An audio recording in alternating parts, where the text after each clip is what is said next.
పశ్చిమాసియా ఘర్షణల్లో చైనా ఇరాన్కు రహస్యంగా సాయం చేస్తున్నట్లు వార్తలు వస్తున్న వేళ అమెరికా అధ్యక్షుడు డొనాల్డ్ ట్రంప్ సంచలన వ్యాఖ్యలు చేశారు. ఇరాన్కు చైనా ఆయుధాలు పంపితే బీజింగ్ తీవ్ర సమస్యలు ఎదుర్కోవాల్సి వస్తుందని హెచ్చరించారు. అటువంటి చర్యలను ఇకనైనా మానుకోవాలని సూచించారు. అంతర్జాతీయ నియమాలను ఉల్లంఘించి ఆయుధాలను చేరవేస్తే ఆర్థిక, దౌత్యపరమైన ఆంక్షలు ఎదుర్కోవాల్సి ఉంటుందని ట్రంప్ వార్నింగ్ ఇచ్చారు.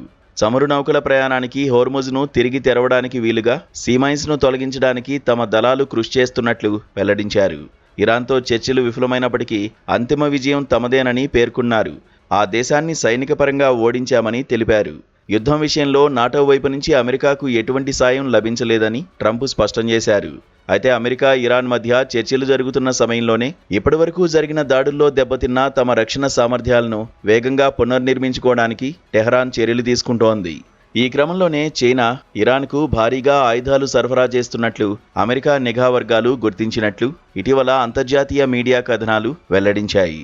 భుజం మీద పెట్టుకుని ప్రయోగించే షార్ట్ రేంజ్ మిసైల్ లాంచర్లను, ఇతర క్షిపణి వ్యవస్థలను ఇరాన్కు సరఫరా చేయడానికి చైనా ప్రణాళిక రచిస్తున్నట్లు తెలిపాయి.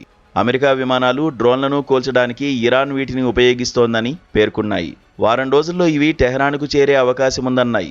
తన పేరు బయటికి రాకుండా ఉండేందుకు చైనా ఈ ఆయుధాలను ఇతర దేశాల మీదుగా తరలిస్తున్నట్లు తెలుస్తోంది. కాగా ఈ వార్తలను వాషింగ్టన్లోని చైనా రాయబార కార్యాలయం ఖండించింది.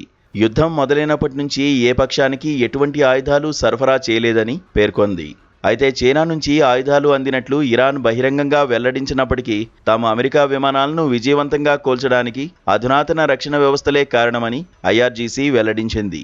మరోవైపు అమెరికా, ఇరాన్ మధ్య శాంతి చర్చలు విఫలమవడంపై టెహరాన్ స్పందించింది. అమెరికా చేసిన అర్థంలేని డిమాండ్లే ఈ చర్చలు విఫలమవడానికి కారణమని ఇరాన్ ఆరోపించింది. యుద్ధంతో సాధించలేని వాటిని వారు ప్రస్తావించారని పేర్కొంది. ఒప్పందం చేసుకునేందుకు ఇరాన్ ప్రతినిధులు అన్ని రకాలుగా చొరవ తీసుకున్నప్పటికీ అమెరికా అర్థంలేని డిమాండ్లు చర్చల విఫలానికి కారణమయ్యాయని ఆరోపించింది. హోర్ముజ్ జలసంధి మూసే ఉంటుందని స్పష్టం చేసింది.